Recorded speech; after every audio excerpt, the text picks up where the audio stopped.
Hi folks, Dave, the Honest Audiophile. This is the Hidizs MS3, and these are my Honest Audiophile impressions.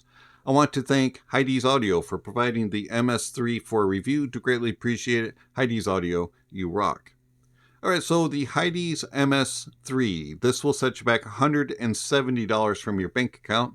It has a 10.2 millimeter dynamic driver and two Knowles balanced armatures. 18 ohms of impedance, 112 decibels of sensitivity, and a frequency response range of 20 Hz to 40 kHz.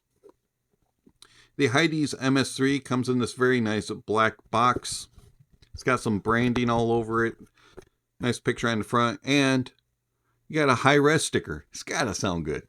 And then you've got some specs on the back. Taking off the sleeve, you're greeted by an insert for your IEMs to sit in, and then you have a tray that includes 3 different types of tips, which are bass, vocal, and balanced, and then tuning filters, which are bass and treble, and the balanced are pre-installed. We'll talk more about that in a moment. The other accessory that you get is a little carrying pouch, black. You get a little bit of branding here on the front, and you just squeeze it to insert your IEM. Alright, so let's talk quickly about the tips and the filters. So the tuning filters are extremely small, very easy to drop and lose. Extremely thin, they just screw onto the end of the nozzle of the MS3. There's the front side of it, and then there's the back. I'm going to put it back in here because they're very, very easy to lose. And the cats like to play with them. So the tuning filters definitely do make a difference. You are pre-installed are the rose gold balanced filter. Those are the ones that I used. And they do give the best balanced cohesive sound.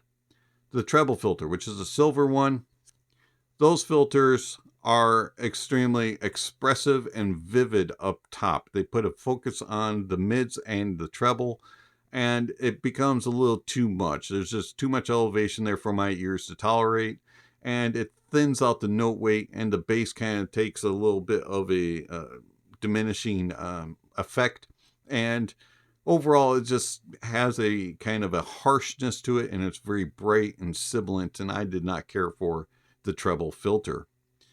The bass filter, which is the red filter, those filters definitely add into the bass, and you get an extension into the sub bass a little bit, and it does give more mid bass and upper bass presence, bleeds pretty significantly into the lower mids, and it tames the mids and treble, and it just kind of becomes a very bassy, warm, thick sound, and you kind of sound stuffy up top, and you lose some of the energy and sparkle that you would like in the uppers, and so it just becomes a little bit dull up there. Did not really care for the bass sound. Tips. The tips definitely also make a difference and have a different way that they are built. I'm going to take them out here and show those to you. I did use the balanced tip as well, as I found that that was the more cohesive of sound signatures. So this is the vocal tip. As you can see, it's very short and it has a wide bore to it, and it's a little bit on the flimsy side. They didn't really fit my ears very well, and also I found that they expanded out the sound signature and put a big emphasis on the mids and treble, and they became more shouty and sibilant and very aggressive. And then you have the bass tip, which is more of your standard grape shape, and the black tip was very comfortable in my ears, but it definitely turned the MS3 into a V-shaped sound signature and put a lot of emphasis on the bass, and it became very, very quantitative and big and boisterous, and it was a fun bass, but the mids took a hit, and then the treble was a little bit more of a aggression as well, and it just wasn't really a pleasurable listen. So I went with the balanced sound, and that kind of evens things out and was just more cohesive sounding throughout. And I preferred that sound signature, as the mids were not as dominant, and the treble wasn't as piercing, and the bass wasn't as thumpy. So the MS3. The MS3 is an attractive looking IEM. You've got black with rose gold, decent size nozzle length, good angle, slight wing. Taking that tip off, you can see the nozzle here, and then you just spin the nozzles to get your filter to come off. And be very careful not to drop it on the floor. Overall, they're not a badly built IEM, and they feel durable and they look very nice. They got a little bit of heft to them, not too bad, and they're not super thick, but they're not the thinnest thing out there. Putting them in your ear, and I find that they're fairly comfortable, except for where the 2-pin connection of the cable goes. And so this cable has a very interesting connection. Just like the MS5, it has this pointy bit, and this is a little bit on the thicker side. And I find that that connection digs into the ear right here, and it just over time becomes painful, and it's just kind of like having somebody prick a pin into the side of my head, and it's just annoying. The shells overall though fit me very well and are extremely comfortable. I have no discomfort with the shell. It's the cable part that's the problem. Ear hooks are good on the cable, nice tension to them. It holds it very solidly, and that's very well built. You have a nice metal split with a cinch that stays in place. And then the termination, you have your choice of 3.5 or 4.4. And as you can see, we have 4.4 connection. A very nice metal case for the connection. It's a little bit on the chunky side, but not too bad. I find that I can wear the MS3 for about 45 minutes to an hour before that 2-pin connection really bothers me. If I put another cable on it, I can wear them for quite a bit longer, several hours at a time. Isolation of outside noises is pretty good, probably somewhere about the 60% of outside noises being blocked. Around the house, around the neighborhood, and a light office duty should be all right. Louder environments, they may struggle just a little bit. The Hidizs MS3 is fairly easy to drive. It's a little bit temperamental on what type of source to be used with it, but I did find that dongles and DAPs drove it very easily, and I had no issues with any of my dongles driving it. Did have an issue with desktop. Some of the output impedances were a little too much, and I had some hissing going on, and so do be aware of that. Also, the Hidizs MS3, for me, I preferred it on a slightly warmer source. I found that that helped to control the peaks in the mids and in the treble, and that it sounded a little bit more pleasurable. Putting it on a little bit more analytical or cold source, and it brought those out, and it became very fatiguing very quickly. The Hidizs MS3, how does it sound? So the MS3 has a very vivid, expressive, and vibrant, and very high energetic type of sound signature. The bottom end, or in the bass of the MS3, is very warm and very quantitative. There's a lot of it. And it has a robustness to the mid bass and the upper bass. Sub bass is not as prominent as the mid bass and upper bass on the MS3. I do find that you get a little bit of rumble and grumble there, but not a whole lot of it.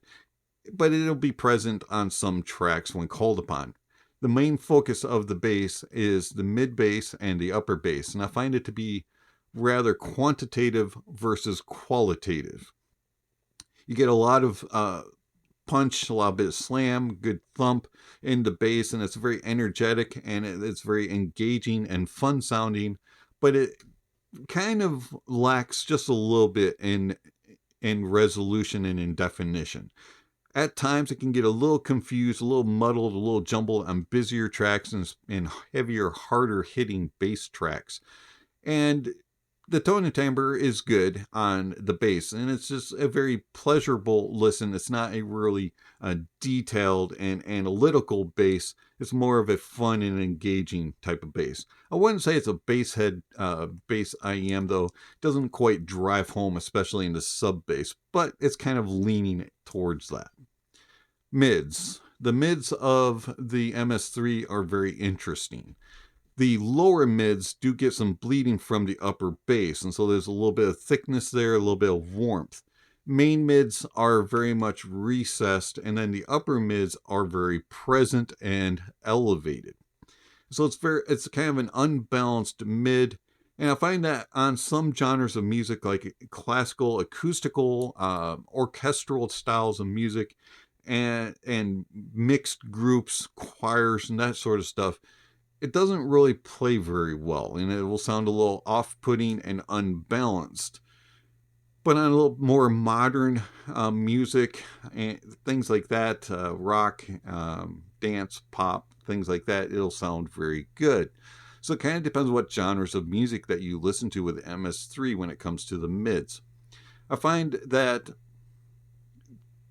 they are recessed in the middle, so when you're listening to mixed groups like choirs or quartets, things like that, lower octave instruments and vocalists will be a little bit more prominent, and upper octaves, vocalists and instruments will be a little bit more present, and then everything in between, and like the melody, is recessed and kind of takes a back seat and is overshadowed by the lower and higher octaves. I also find that the upper mids region is very forward and has a lot of expressive sizzle to it, and it has a tendency to be sibilant, and also it has moments of just being shouty and aggressive, and I find that the mids are not my favorite part of the MS3. And then the treble. The treble of the MS3 is extended nicely, but like the mids, especially the upper mids, it's very forward and very elevated, and so you get a lot of a lot of presence, and it's just too much, and it can be fatiguing and aggressive. And I find that it has moments of hotness in the treble. There's a lot of brilliance and brightness, and it's a very vivid and expressive and vibrant mid, lower mids, and upper mids and lower treble are very much zippy from 8 to 10K, and it's just a very aggressive sound signature. Tone and timbre is all right. Does have moments of metallicism, some BA timbre in there, and I just find that the treble is not very well controlled. So overall, the bass, the mids, and the treble are not a very balanced sound signature, and there is a lot of presence in the bass and a lot of presence in the upper mids and treble region, and the main mids kind of take a hit, and they're a little bit recessed and overshadowed by the bass and the uppers. Also, the MS3 really relies on bringing forth a vivid, expressive, vibrant, and clear presentation, and it has a lot of clarity to it, and it takes some note weight away, and it thins it out so that you get this more spacious type of sound signature and a more expressive sound, but you lose naturalism, and you don't have the note weight in the body in the mids to really bring things forward. And I just find it to be a thin sound and very much reliant on clarity and vividness and expression than it is about naturalism. The soundstage of the MS3 is wide, very, very big. You have a lot of width to it. You have nice depth and very good layering, and overall the imaging as well. Things track nicely across the stage, and overall it's not a bad soundstage. It's very pleasing. It's one of my favorite parts about the MS3, and I find that it does a good job of being pretty close to precise. I'm telling you, it's right there, it's right there, it's moving across. Things don't get blocked by each other. There's nice space and a good sense of moving and placement. You can really track things on stage and read into a stage. Pretty good as far as that. Just wish I had a little bit more precise placement. Tone and timbre is not the most natural, especially in the mids and in the treble. You do have some BA timbre as noted before, and it has a metallicism to it. The lower end has a nice fullness to it and good natural tone and timbre and nice note weight. The mids and the treble are thinner sounding and aren't as natural sounding. And then detail retrieval and resolution. Detail retrieval is pretty good. I have no complaints there. Every now and then you might miss a little something here or there that some of the higher end might bring in, but for the most part the MS3 does a pretty good job with detail retrieval. Resolution is kind of mediocre, average at best. It's not the cleanest sounding. It has a little bit of a harshness to it, especially in the upper mids and in the treble region. There's a little bit of glassiness, a little bit of glaring and smearing going on. And then the bass does struggle on busier, heavier hitting bass tracks. So overall, the Hidizs MS3, it's a very interesting sounding IEM, and it does some cool stuff, especially with the soundstage, depth, layering, that type of thing. But tone and timbre wise, it's just a little bit off-putting, and it has a little bit too much upper mids and treble presence. How does it compare to a couple other IEMs in this price point? And you have the Moondrop Kato. Now the Moondrop Kato has a more natural and accurate tone and timbre. It just sounds more realistic and reproduces instruments and vocalists in a more lifelike way. And then it has better details and resolution also.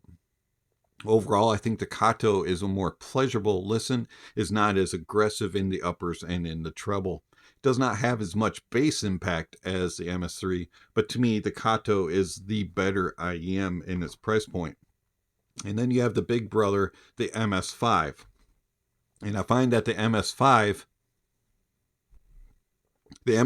has a more full sound, especially in the mids. It's more balanced and more cohesive in that area, and also has better note weight and better tone and timbre, and it sounds more natural.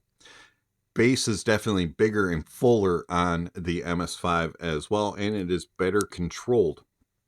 Treble is more on the laid back side, and it is more pleasurable to listen to, and then it has better detail retrieval and resolution, and also its tone and timbre is more accurate. So the MS5 definitely is an upgrade to the MS3, and I prefer the MS5 over the MS3. So the Hidizs Audio MS3. It's an okay IEM, something a little different. If you're looking for a vivid, expressive, a vibrant, highly energetic type of listen, then MS3 might be something to check out. But if you're looking for something that has a little bit more natural tone and timbre and is not quite as elevated, I would look elsewhere. It's been Dave, the Honest Audiophile. Thank you for watching, and I'll catch you on the next video. Speaking of next video, somewhere on the screen, subscription links, notification bells. If you haven't already, please check those off. Don't forget to give a thumbs up or a thumbs down to the video, and check out the links down below. There's all kinds of information down there regarding how you can contact the channel, follow the channel, and support the channel. Speaking of supporting the channel, there are several ways that you can do that: through one-time gifts through PayPal and Venmo, or through monthly subscriptions with YouTube memberships and Patreon. Through Patreon and YouTube memberships, there are ways that you can gain access to my private Discord server, and also other benefits include such things as private Patreon-only live streams or one-on-one conversations with me. So check out the links, and if you're interested in supporting the channel, it is much appreciated. Also down below, there's all kinds of other information like music recommendations and gear recommendations, and all that kind of stuff is listed down below. And then lastly, don't forget to enjoy the music, and that honesty is the best policy.